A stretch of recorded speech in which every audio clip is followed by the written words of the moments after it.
As Canadians, we like to think we're flying under the radar, neutral, friendly, too cold to bother with. But the truth is, we've been neck deep in the shadows for decades. Not by choice, mind you. The CIA didn't just knock politely. They came in through the back door, stayed for dinner, and rewired the house while we weren't looking. I'm Hudson Gray, and this is a deep dive into how American intelligence quietly sank its teeth into the North. And no, this isn't in your grade 10 history book. Let's begin with something Canadians aren't exactly taught in school. The Central Intelligence Agency, America's most infamous puppet master, has had its fingers in Canadian affairs for decades, not in an, oh, we share intelligence sometimes kind of way. Number. We're talking experiments on Canadian citizens, covert influence campaigns, political manipulation, and yes, boots on the ground ops, all carried out north of the 49th parallel, wrapped in a tidy bow of plausible deniability. Let's go back to the 1950s. While suburban Canadians were buying their first color TVs, the CIA was knee-deep in one of its most grotesque secret programs, MK Ultra. Most know the name. Fewer know that one of the largest and most disturbing branches of it didn't happen in Langley or New York. It happened in Montreal. Dr. Ewan Cameron, a Scottish psychiatrist working at the Allen Memorial Institute, part of McGill University, partnered with the CIA under the innocent-sounding Sub-Project 68. His job? To erase and reprogram the human mind. That's not exaggeration. With CIA funding funneled through a front organization, Cameron subjected patients, many of whom came in with minor issues like anxiety or postpartum depression, to a living nightmare of experimental drug cocktails, electroshock therapy at 30 to 40 times normal intensity, weeks of drug-induced sleep, and endless loops of taped messages meant to break their identity. This wasn't just unethical, it was illegal human experimentation. And it happened in Canada. 2 Canadians, with barely any consequences. When it all came to light decades later, the Canadian government quietly paid compensation to some victims. The CIA officially shrugged, but unofficially, they got what they came for: data. Canada was the perfect test bed. Out of the spotlight, out of reach of American legal recourse, and full of institutions that respected American research initiatives. A little too much. But this wasn't an isolated case, it was the blueprint. Throughout the Cold War, Canada became what intelligence insiders call a buffer state, not just geographically, but operationally. The CIA used Canada to test propaganda techniques, monitor suspected radicals, and even launder funds for covert missions. Don't forget, Ottawa was a hub for Eastern Bloc spies during this time. The CIA needed a front row seat, and Canada gave them one. By the 1970s and 80s, the CIA's activities shifted gears. Less brain melting, more influence peddling. Washington wanted a predictable northern partner, one that wouldn't rock the boat when it came to NATO, NORAD, or the deepening militarization of intelligence sharing. That's where CSIS comes in, the Canadian Security Intelligence Service, founded in 1984. You'd think a new national intelligence agency might be born out of an independent spirit, but documents and declassified memos reveal that CIA advisors helped shape CSIS from the ground up, its structure, priorities, even its operational doctrines. Some say CSIS was created not just with CIA input, but for CIA convenience. And then came the surveillance era, the late 90s and early 2000s, where data became the new drug. But that's a story that needs its own chapter.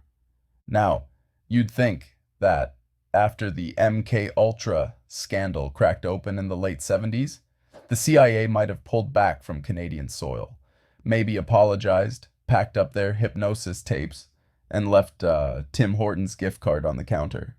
But no, in reality, they just changed tactics. Less lab coats, more laptops. Less LSD, more NGOs.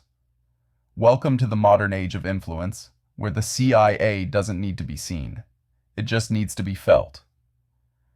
Let's start with economic leverage.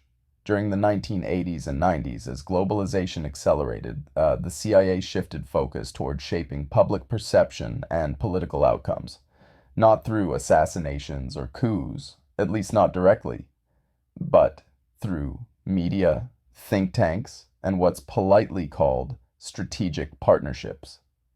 In Canada, this looked like the sudden explosion of US-funded research initiatives, academic exchanges, and civil society programs, many of them connected to institutes with quiet ties to Langley.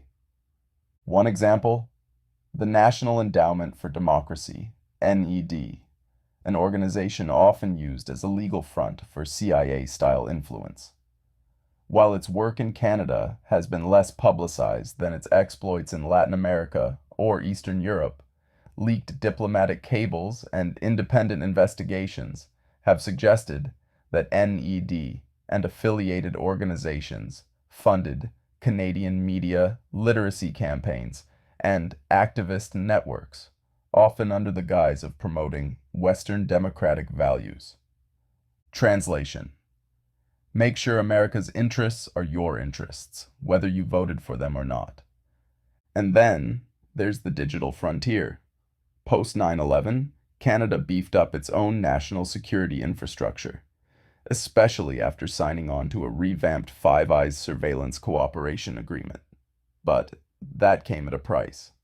Canadian data, emails, and metadata became fair game for collection, not just by CSIS and CSE, but also by the NSA and CIA, who now had legal routes to mirror and cross-reference Canadian citizens' private information without direct oversight.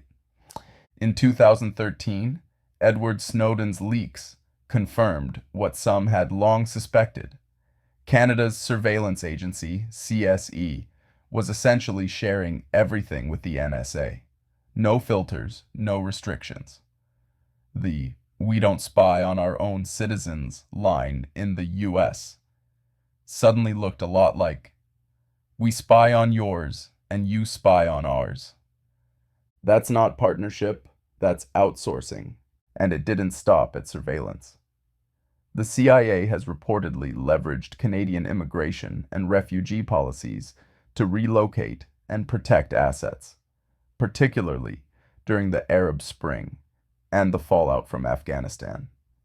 Canada's generous asylum system became a pipeline for informants, defectors, and strategically useful dissidents, all quietly relocated under the radar.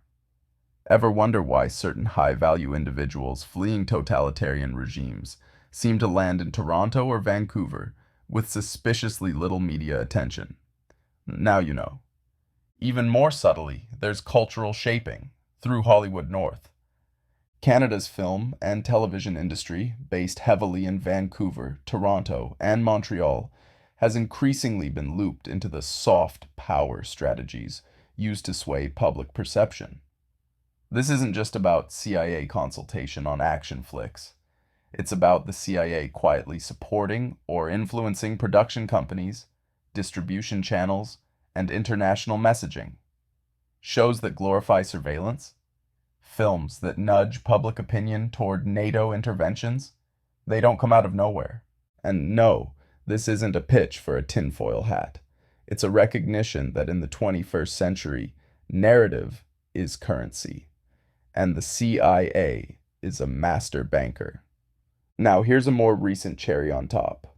In 2018, journalist Jesse Brown from Canadaland exposed internal documents and testimonies pointing towards CSIS's increasing collaboration with CIA cyber warfare units, not just on counterterrorism, but on domestic extremism, financial disruption, and so-called information disorder. Let me translate that again. If you've been politically inconvenient, publish the wrong views, or simply ask too many questions about state power. You might be on a spreadsheet somewhere in Ottawa and Virginia, and the public mostly asleep. Because unlike in the US, where CIA overreach occasionally triggers Senate hearings or rage tweeting presidential candidates, Canada prefers its scandals sedated. Maybe it's the cold weather, maybe it's politeness, or maybe, just maybe, it's working as intended. Because when a foreign intelligence agency can operate for over half a century with minimal pushback, exploit the legal gray zones of an allied nation, and manipulate not just its government, but its culture, you've got to ask, is this still Canada? Or is it just America's quietest satellite state? By now, you might be asking yourself, okay, but surely the CIA is not still flying unmarked jets into Canada and locking people up in basements, right? Well, about that. Let's talk black sites. After September 11th, the CIA launched its now infamous Extraordinary Rendition Program, the one where suspects were kidnapped off the street, shoved into planes, and flown to hidden detention centers for enhanced interrogation. Most people assumed those sites were in the Middle East or Eastern Europe, and yes, some were. But flight logs and whistleblower testimony suggest that CIA rendition aircraft regularly passed through Canadian airspace, and, in some cases, landed at Canadian airports. Halifax, Gander, and even Ottawa were flagged in independent investigations as stopovers. These weren't just routine refueling trips. These were coordinated handovers, sometimes involving CSIS or RCMP personnel, all quietly approved under national security exemptions. And while there's no official confirmation that permanent black sites exist in Canada, there's circumstantial evidence pointing to temporary holding facilities, locations used to detain, interrogate, or debrief assets or suspects before further transport, military bases with high security, remote intelligence compounds in Alberta and Manitoba, even unused wings of federal buildings repurposed in emergencies. Officially, nothing to see. Unofficially, welcome to the Northern Theater of the War on Terror. And then there's the recruitment pipeline. In the post-9/11 years, Canadian universities, especially in Ottawa, Toronto, and Montreal, became fertile ground for intelligence grooming. Language students, international relations majors, and even tech-savvy dropouts were quietly approached by former alumni or government fellowship advisors. A few years later, they're working for transnational consultancies, moving between Washington and Ottawa with clearances no civilian should hold. It's a slow, polite infiltration. No trench coats, no Cold War spy games, just NDAs, data harvesting, and the occasional strategic leak. But here's where things get darker and weirder. In recent years, independent researchers and former intelligence insiders have alleged that Canada has become a testing ground for AI-driven surveillance and psychological ops. Not unlike a modern-day MK Ultra, but with algorithms instead of acid.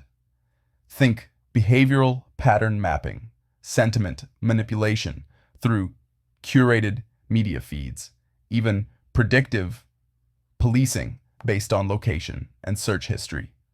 And who's helping pilot this? According to leaked procurement documents and investigative journalists like Ryan Gallagher and Glenn Greenwald, a mix of American defense contractors, tech companies tied to the CIA's venture capital arm, In-Q-Tel, and Canadian security agencies desperate not to be left behind. It's not just theoretical. In 2021, a joint U.S.-Canadian intelligence symposium quietly approved funding for a cross-border initiative called NORINT, a Northern Intelligence Integration Testbed. The official description? a pilot program to explore shared digital threat assessment across the Five Eyes Alliance. The real translation? A test run for seamlessly merging US and Canadian domestic surveillance under a single AI-driven command interface. And you thought your Facebook ads were creepy. Now, let's talk motives. Why is the CIA so invested in Canada? Simple: proximity, passivity, and plausible deniability. Canada offers a border that's virtually invisible to digital traffic, a population that trusts institutions and rarely questions state alliances, a legal system that's, let's say, flexible when the term national security is invoked, and a government that, regardless of party, has shown an extraordinary willingness to play junior partner in American covert operations, as long as nobody puts it in writing. All of this makes Canada the perfect chessboard, a place to trial tech, flip assets, run cover, and test new methods of influence with minimal oversight. So where does that leave us? It leaves us in a country where the line between ally and asset has been blurred beyond recognition. A country whose sovereignty is in many ways conditional on silence, on compliance, and on the ongoing assumption that nobody's really paying attention. But some of us are. And if you think this sounds paranoid, just remember, the CIA doesn't do transparency. It does contingency. And if things look quiet up north, it's not because nothing's happening. It's because everything's working. So, while we were busy saying sorry and keeping our heads down, the CIA was running experiments, flipping politicians, and treating parts of Canada like an unofficial playground. It's the kind of cooperation where one side gets plausible deniability and the other side gets MK Ultra. I'm Hudson Gray. If this pulled the wool off a bit, give it a like, drop a comment, and stay tuned for more. Because up here the snow's clean, but the paper trail sure isn't.